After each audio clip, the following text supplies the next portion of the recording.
saw in a couple of matches at least that it had a negative effect, at least at the start of matches. He was like more nervous than you almost ever see him at the start of a match. I think he'd have probably gone down a road of Ash Barty. I reckon he'd have probably retired if he'd won Wimbledon. I honestly do. So when you look at the lower end of tennis and you ask, is it okay there? And you'd say no, because you can't just give someone a free pass into another round. Then you have to apply the same to the upper half of tennis. Sue Barker said, like, in one of her matches on, I think it was one of her matches on court, well, maybe the quarterfinal or something, she said it was like the best she's seen any female player play on a show court, and I was like, well, that's okay. This will be interesting. Welcome back to the Getting a Grip podcast on another scorching day in the UK. And I tell you what was another scorcher, that match yesterday at Wimbledon. Yeah, I like what I did there. I do. Very smooth. Very smooth. Of course, Novak coming out on top in 4 sets. You know, another slow start. I seem to have quite a few slow starts at Wimbledon this year. Maybe the pressure that he's putting on himself, given that this is sort of like, it was his one chance of winning a slam this year, unless the US change their rules, which is probably not going to happen. So yeah, obviously coming out on top against, you know, somewhat of a surprise finalist, Nick Kyrgios. Although obviously many people have said over the years what a talent he is, and this is the kind of stage he should be at. But it's still a surprise, given that he's like number 40 in the world or whatever at the moment, to have got through. Well, he was vying to become the lowest ranked player to win Wimbledon since I think early 2000s. Was it? Oh yeah, I suppose because it's the. Which was when even Ivanisevic won it. The big four have won the last 19, I think, and since Hewitt last won it, I think. That's correct. Ridiculous. I'd say big four again, obviously, because Chief Murray fan in the building again. Anyway, yeah. What's your reaction to Djokovic getting over the line in the end in what has been quite a tough year for him, especially seeing Nadal win the first 2 majors? Yeah, I think given the year he's having, it's definitely a boost.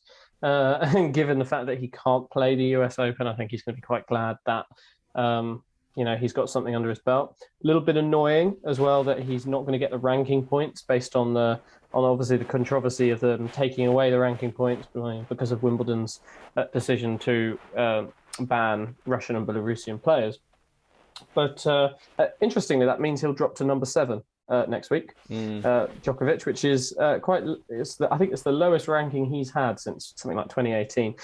I don't really think that says anything, if I'm quite honest. Longer than that.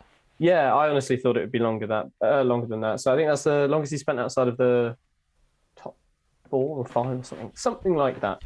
But yeah, regardless of that, who cares? He's just won Wimbledon. He's won the most prestigious tournament. He's won it for 7 times, so he's levelled the Pete Sampras record, which I always remember when Federer overtook Pete Sampras as he watched from the Royal Box that one year, and he got his 8th. That was a very, very nice year. But like I say, I think it's highly likely we'll see Djokovic do exactly the same. And yeah, like I say, tough in terms of him being world number 1, but in terms of him being the greatest of all time, he's adding to that list. Yeah, it's, as I said, he was my pick, but I didn't really know how the whole situation was going to affect him. I thought the pressure that he was going to put on himself would bring out the best of him, and then maybe it did ultimately, but I think you saw in a couple of matches at least that it had a negative effect, at least at the start of matches. He was like more nervous than you almost ever see him at the start of a match. Probably because of that pressure that he's put on himself. But once he kind of got that out of the way, composure. It's once he kind of got that out of the way. It was the same against Norrie. It was Norrie played well in the first set, but really Djokovic was nowhere near where he should have been really. And then he sort of goes for a long bathroom break. Seems to be the theme of this tournament, and just these kind of big matches in general now. And then he gives himself a pep talk, comes back after at least seems like 10 minutes, but pushing it a little bit, and then he's he's just back in the zone, and then he's underway again. Well, against Norrie, you noticed him put his cap on, and that was the moment he turned it around. I don't know, sometimes these little things, they can mark a little difference in that mentality change. because we talk about tennis players being such superstitious creatures, and that of habit that they, they have these little tics that, almost like for him putting his hat on his activate God mode or something like that. You never know. Kyrgios himself said it. He is basically a god of tennis, and it is distinctly true because, even if he were to stop now, he is undoubtedly one of the greatest tennis players of all time now. Whether we'll see him take over Nadal, I think it's highly likely. And interestingly, I actually, like I say, I did say that I thought Nadal could possibly take this Wimbledon. Problem is, I didn't foresee him getting another injury. So there's that to consider as well. So yeah, how injury-free Nadal stays will determine as well for Djokovic how easily he can race past him, at least in the short term. Yeah, well, they're all like basically priming their schedules just for the slams and like the major Masters events. Exactly. Even Djokovic is going to do that now, and he's not that injury prone really, but it holds so much weight, especially in their kind of battle to be the greatest, that you basically you just want to peak for those 4 major championships really. Well, this is the problem. Like you could argue so many different statistics and different metrics as to why someone should be the greatest player of all time. I mean, you'll always say, no doubt, that Federer is one of, he's your favorite player, but you'll say he's the greatest of all time because of the style of tennis he played. Like Kyrgios himself said this in a post-match interview as well. The fact that he always managed to take it to you. When he's winning, he wins fast, and he was always not really letting you in. Whereas the likes of Nadal and Djokovic, they're more of a grinder, more of that style that Murray tried to adopt even more so, to the point where you've got a chance if you're hitting a ball well that day, like Kyrgios showed in the first set of the final.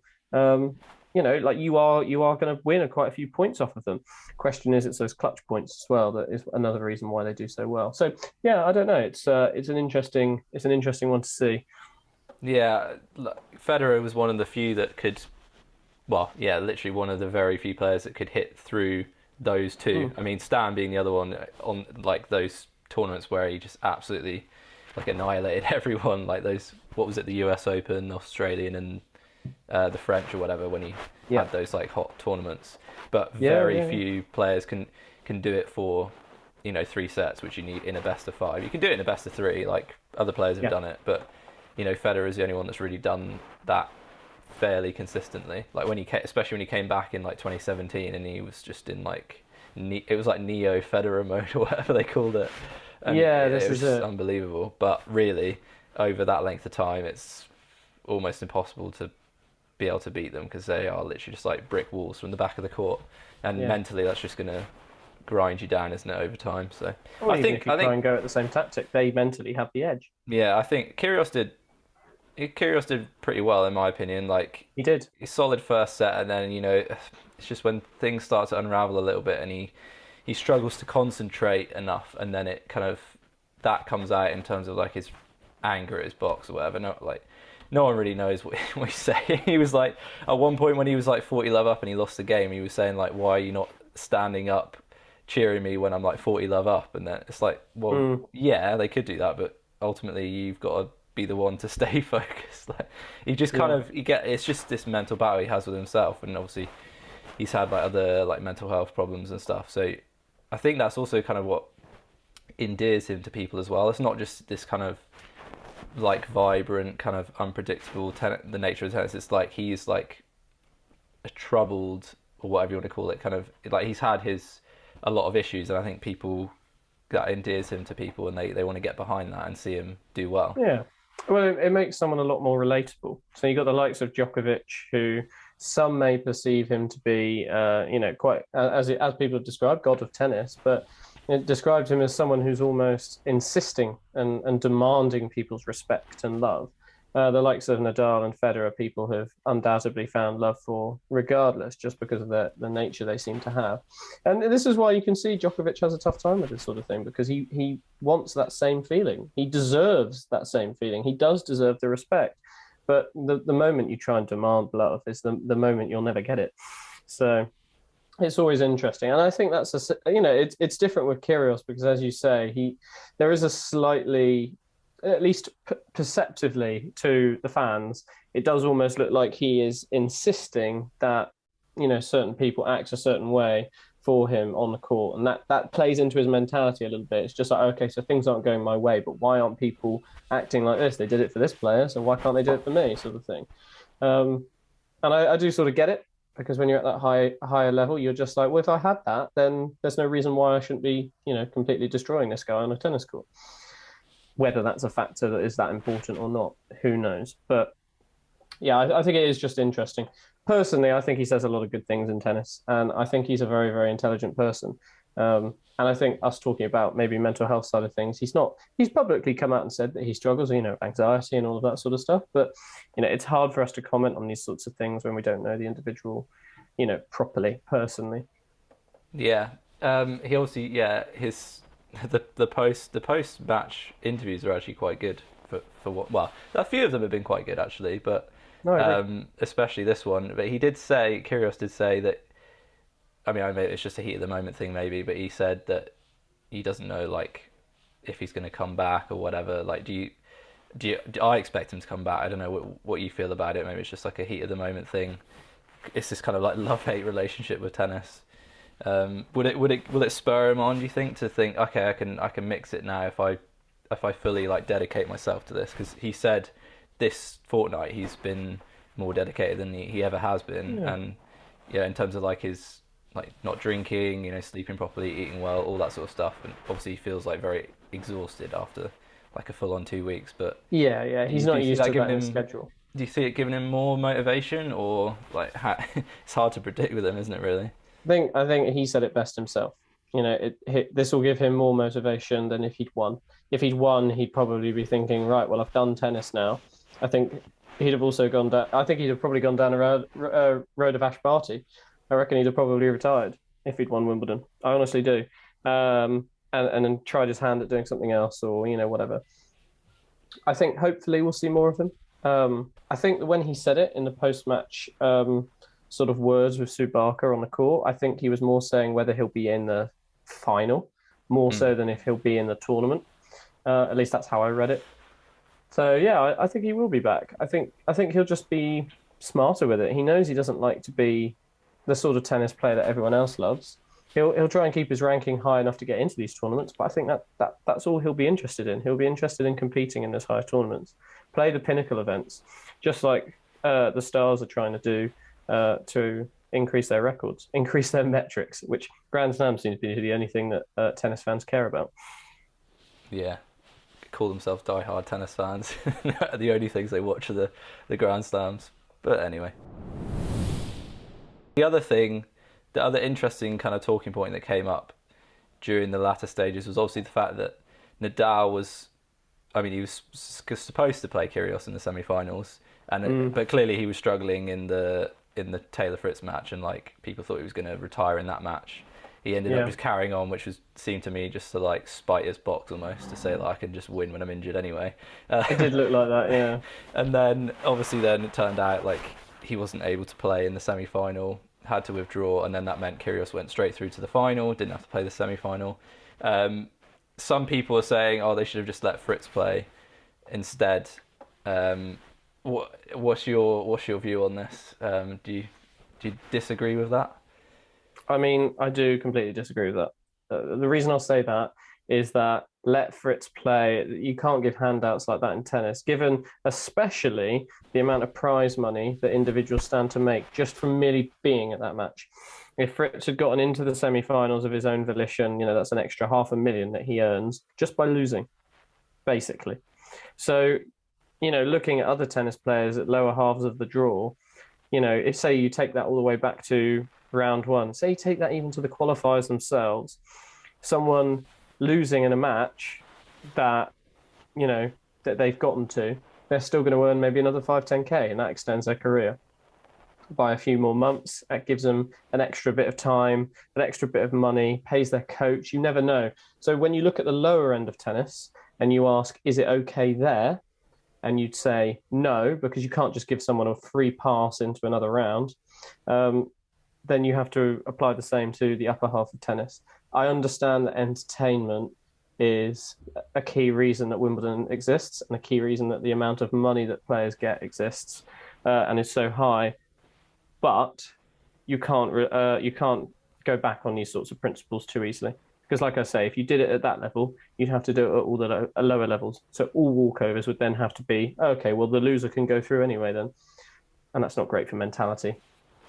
Yeah, it's a tricky one because, I mean, the other argument would be, well, then Kyrgios didn't actually have to win a match to get through to the final as well. So has he really earned that money? And then I think really it's almost on the player. Like Nadal, you would think he would have had a good idea about the severity of the injury and like even during that quarterfinal match whether he would have actually been able to win the tournament at that point. So I think yeah, you can try your best to win the match, but I think once you get towards like right at the end of the match, I think you should just basically say I'm injured and like I can't carry on, and then that way, I mean, it's still not perfect, but so you're saying he gives a walkover on the final point, something like that. I think they do it at the juniors. I'm not entirely sure, but then there's no real ideal way of doing it because either way, someone's going to get through a match where they don't deserve it technically.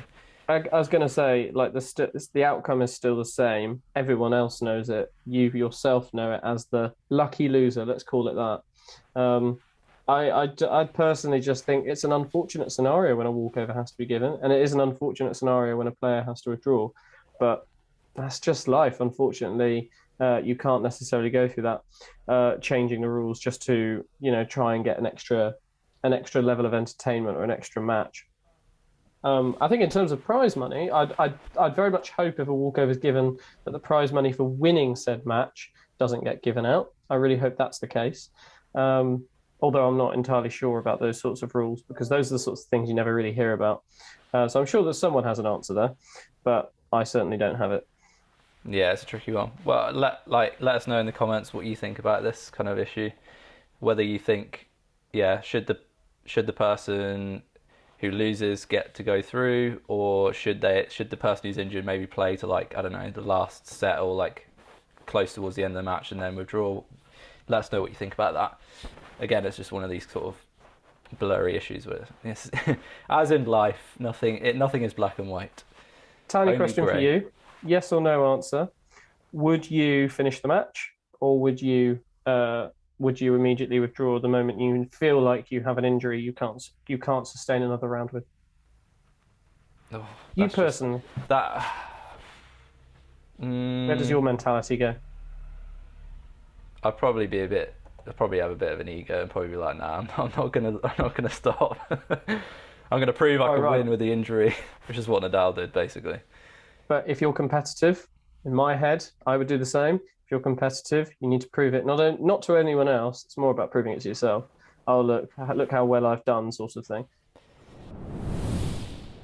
Let's talk about the women as well. So had a real contrast in styles in the final of Wimbledon. Obviously, our pre-tournament favourite was not there, Swiatek. She did struggle a little bit on the grass and probably a little bit fatigued as well. So it was Ons Jabeur up against, I don't know how to say it, Rybakina or Rybakina, whatever it is. The 6 I'm going to go with Rybakina. That's what I'm going to go with. But I sense from all of the different ways you've tried to tell me how to say it that I'm wrong. I thought it was that how you say it, like that way, the way you said it, but apparently she wants it pronounced the other way, or whatever. I apologise a lot to her, and I will try and learn her name. I will listen to another interview with the way that she says it, and hopefully we'll all get it. She looks like an incredible star, though, so I'm sure that we will not be forgetting her name anytime soon. Yeah, it was only her second Wimbledon, I think. I hadn't really heard anything about her actually until this tournament, until sort of the last few rounds. I think Sue Barker said like in one of her matches on, I think it was one of her matches on court, well maybe the quarterfinal or something. She said it was like the best she's seen any female player play on a show court, and I was like, well, that's okay. This will be interesting. She had a tough semi-final against I think it was Tom Tomljanovic, who was like pretty solid again, like one of those grindy players from the back. She was a bit nervy at the start of that match. I think she lost the first set, if I can remember. But yeah, and then again she lost the first set, a bit like Djokovic really. She lost the first set of this final as well. Maybe a little bit of nerves there. Obviously, Ons Jabeur is quite a trick. Tricky is kind of, it's almost like it has negative connotations because it's sort of like what we used to call United's team under Ollie, the tricky Reds, which basically meant we were crap. But no, she's Yeah. a very smart player, like lots of variety in her game. So it's always going to be a It's difficult hard player to get a play rhythm against. against on Jabeur. Yeah, Very especially hard to early get a on. rhythm against her. Exactly. So yeah, but when she did kind of settle in, she's got that like very powerful game. Obviously, the serve is one of the quickest, if not the quickest, on the women's tour now, and also like ground strokes as well. Like just those long levers, you can generate so much power for like full extension of the arm. I don't know. What do you see much of the final? What did you kind of make of the clash of styles? And yeah, I caught a little bit of it. I thought, I'll tell you what, in terms of women's tennis in a Wimbledon final, I thought it was very good value for money if you're a tennis fan in that stadium, because you not only got to saw a lot of variety and high quality tennis, but you also got the length of match that you would be hoping to get. One of the worst things, personally, having been to watch a live match for the women's final at Wimbledon, is it can sometimes be over very quickly, which does leave you wanting more. And I know that that's the old adage: you should always leave your fans wanting more. But sometimes you want to go away feeling like you've got your money's worth, effectively. So I was going to say I'm very glad for fans, and I thought it was a very good tournament in general from the women's side of tennis for Wimbledon, because, like I say, there was a bit of upset, there was a little bit of dominance, something expected, but something cool happened as well. And I think that's quite nice. And that's the case with Wimbledon as well. You often find that someone who's not been as productive on the tour otherwise is actually doing quite well on the grass. That's just the nature of it. That's the way the surface goes.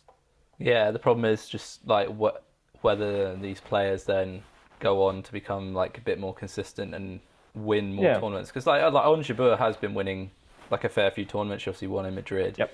She did get knocked out at the first round of the French. That was a little bit of a shock, but so I don't think there's any really worries with her. She's not going to go anywhere. It's just whether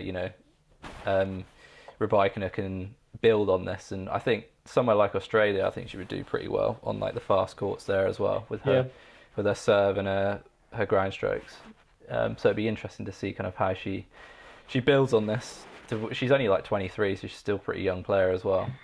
I was going to say you may see some development, and hopefully again vying for something of a top 10 place, which would be quite nice to see at the very least. It's hard to tell though, because this is as we've discussed in previous. The nature of women's tennis is sometimes it can be quite a rise and fall very quickly between different people. Take Raducanu, like Britain's sweetheart at the moment, is wins a Grand Slam and then struggles quite consistently to be able to get through to deep levels in a tournament. That doesn't make her not a fantastic player, and we could talk for hours about why a player does struggle to get that sort of form, especially after being so fantastic in one tournament. But yeah, it's definitely something that maybe is worth looking at when it comes to the structure of women's tennis in the future. The other thing I wanted to mention was obviously one of your other favourites on the women's side, Simona Halep. She looks like she's found a little bit more form now. She's obviously teamed up with Moratoglu recently. Seems to have kind of built a bit of confidence back. She's looking, like closer or close to what she was, a few years ago.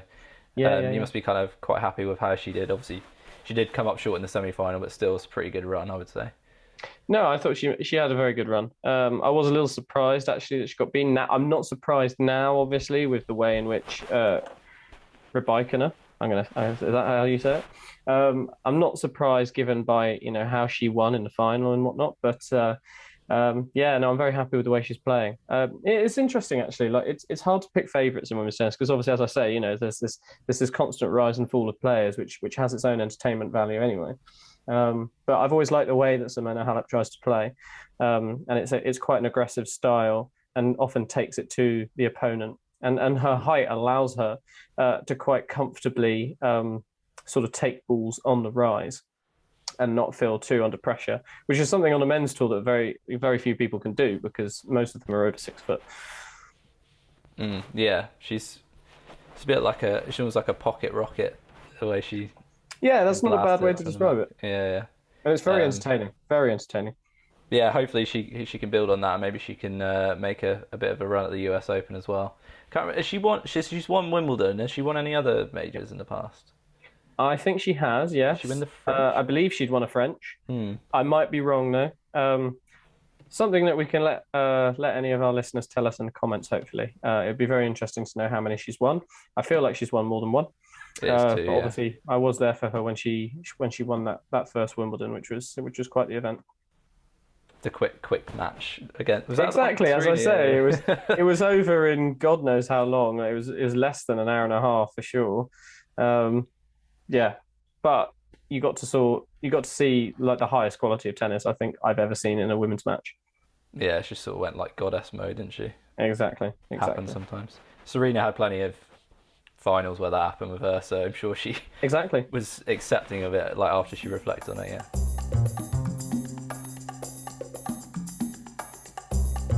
Tennis trivia is back after a 2-week hiatus. Merlin is in the hot seat this week. Thankfully, someone who actually can answer most of the questions correctly. Well, we'll see, won't we? We'll see this time, yeah. Okay, we're going to kick it off straight away, kind of leading on from the women's final. So, Elena Rybakina is the first, or was the first, Kazakh to win the Wimbledon title. But where was she originally born? This one you're probably going to know. I hope I know this one. So your options are Ukraine, Russia, Belarus, or Uzbekistan. So, I believe, based on a little bit of controversy recently, that it's possible it might be Russia, simply because I heard a few comments. I don't know if you know this for sure, but I heard a few comments that, it's funny how their policy to ban Russians and Belarusians meant a Russian is in the final and another is world number one. So I'm going to go with Russia. Well, you are correct, yes. Thought I'd kick it off with a Wonderful, nice topical one there. Oh, the irony. It's funny how these things work, isn't it? After banning. So silly. Like, surely someone sat there and had worked it out. Unless it was someone who was Russian that suggested the policy, they knew and were like, yeah, this will work. It was like someone Russian had like infiltrated the government and said, no, to Wimbledon, you need to ban the players, otherwise you're not going to get any funding. Could have been that. Yeah. Well, it was a lucky turn of events for her, because I think she only switched to Kazakhstan in was it 4 years ago or something? So it was, fairly recent. And yeah, it worked out for her quite well. And yes, as you said, Medvedev's also number one now. So yeah, it was all quite ironic. But there we go. Okay, number 2. So sadly for your man Andy, it was an early exit from this year's Wimbledon. Unfortunately, he came up against a rather hot server in John Isner. It seemed even more so than normal on that day. Just seemed to up his game. It was very upsetting to see him play so well and then not so well in the next round. Yeah, that seems to happen so often. Some guy knocks out a big player and then the next round they get knocked out. Yeah, exactly. So my question is: so Isner actually broke the world record for aces on the tour during this Wimbledon. He also holds the record for the most aces in a single Wimbledon campaign. And I want to know, how many is that? So, your options are 176, 214, 241, or 278. So in a single campaign we're going with? Yeah. You're trying to science it, are you? Just right. Can you say the numbers again for me? Yeah. 176, 214, 241, or 278.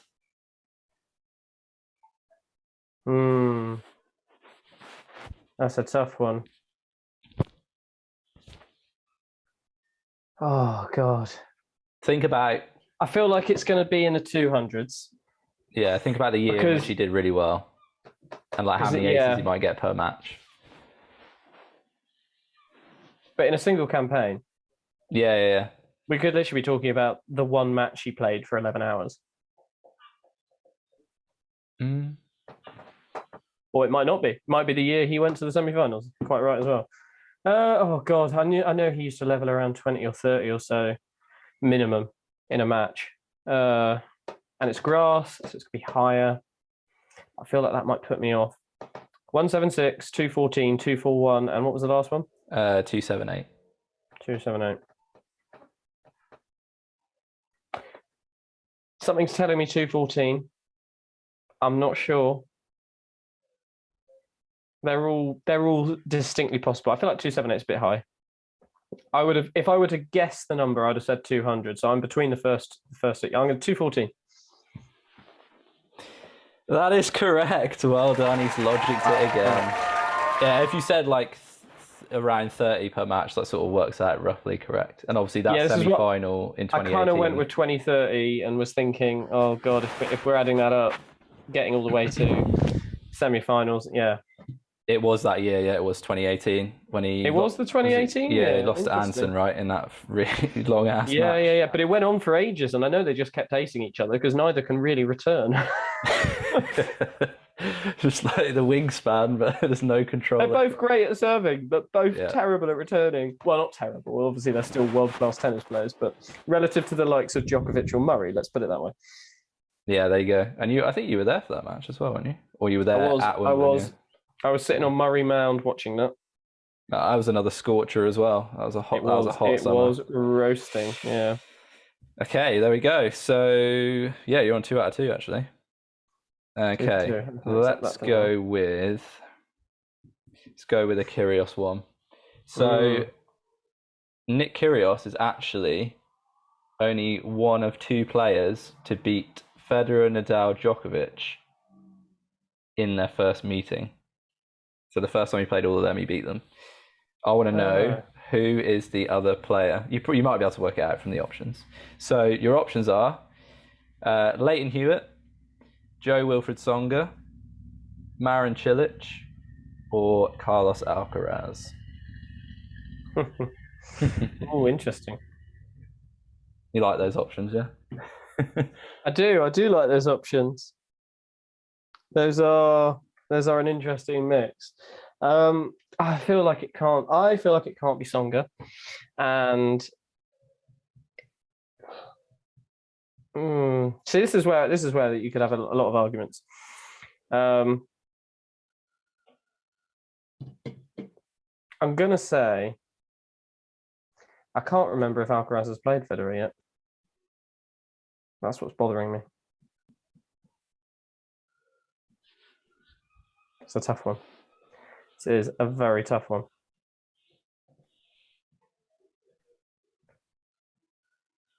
So, first meeting, you say? First meeting. Yeah, first time playing all of them.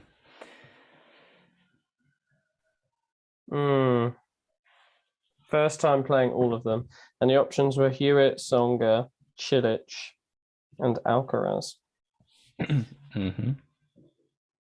Wondering where you get this question from. This is a very good question. I don't know. I just found it, and I had to make up some of the answers. What do you mean make up some of the answers? The options, sorry, not the correct answer, obviously. I found the correct answer, and I was like, I need to figure out some players that kind of fit with that. Yeah.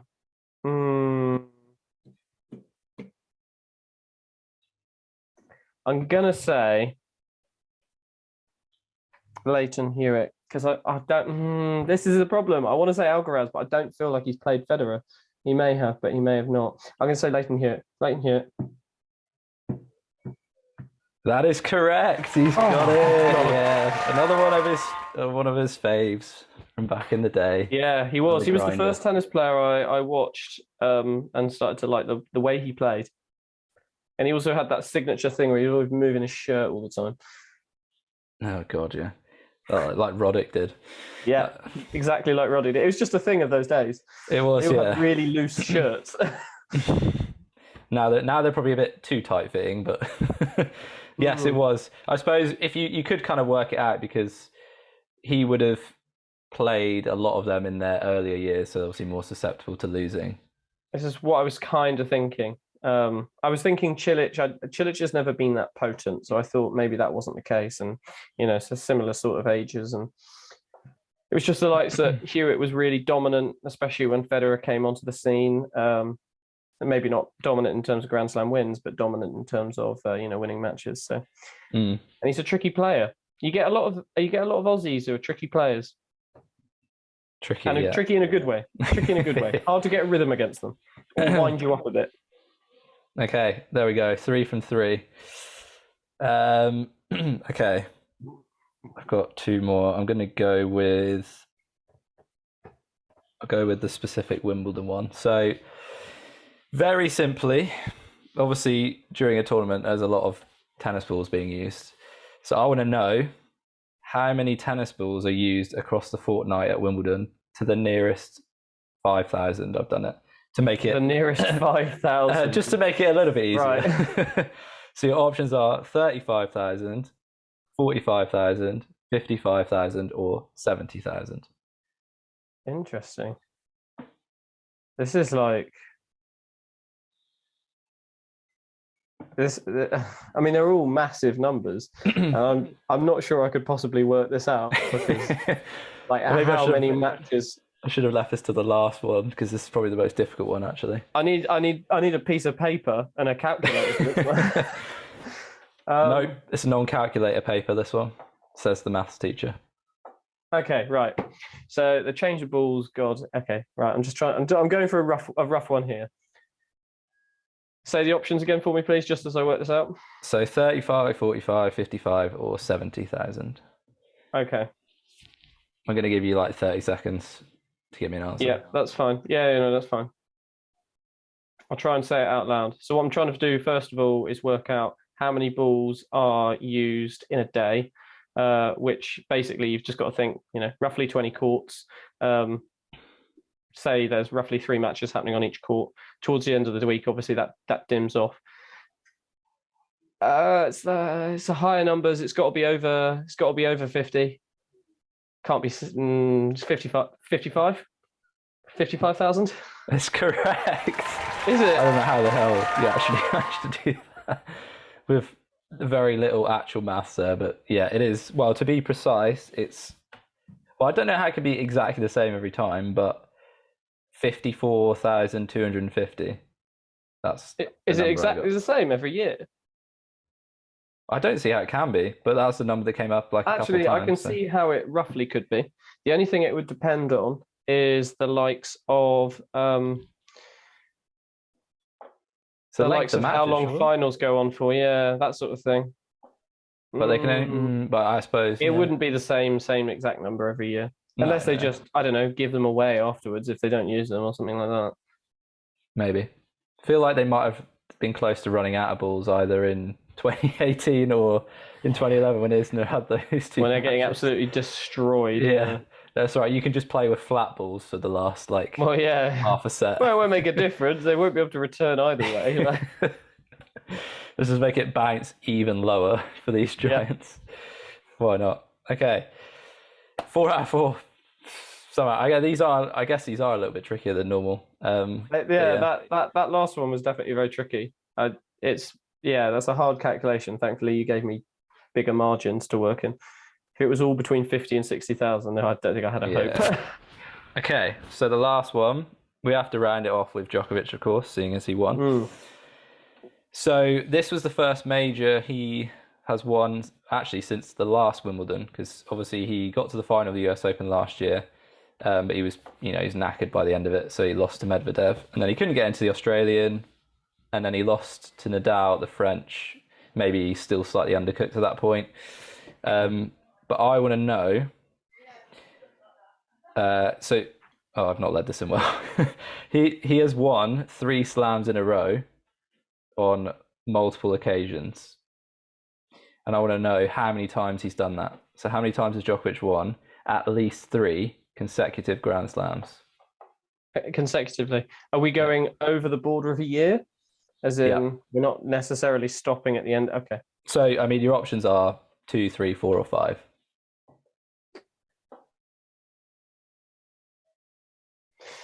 I'm going to go with my gut, because working it out, I don't think I can. I think it's 3 because I think we've spoken. I feel like there's been a few occasions where he's been close to a golden slam, and I feel like that stat came up. I could be entirely wrong because they're all very close, but I'm going to go with 3.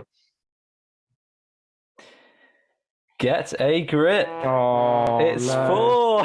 4. He stumbled on the last one. Oh, absolutely gutting. That's very upsetting. So, I'm bloody curious.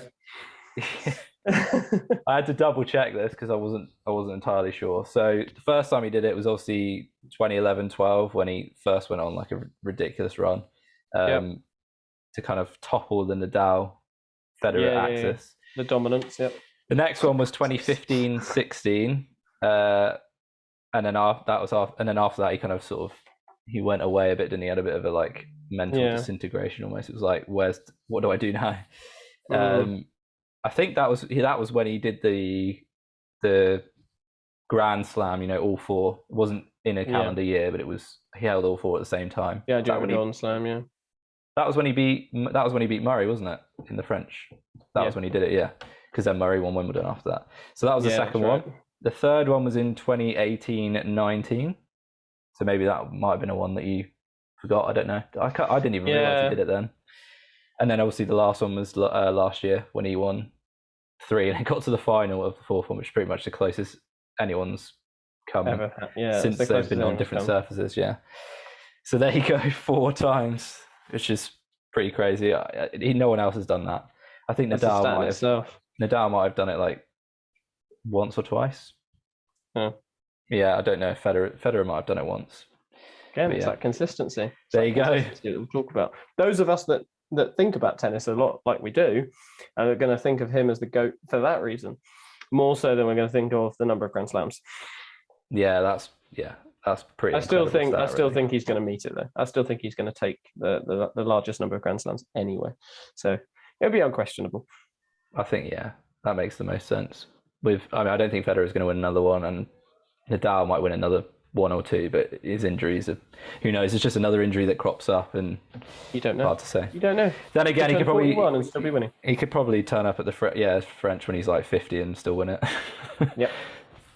There you go. Okay, so you got 4 out of 5. So a slight slip at the end there, but again, it's pretty solid. Respectable enough. I'm just happy I got the balls one, the one with the amount of balls used at Wimbledon. I don't know. It's ridiculous. You did well to get the aces one as well, actually. But I guess you could logic that one a little bit more. That was easier to logic. Smaller numbers to work with there. Just a bit, yeah. 200 instead of 50,000.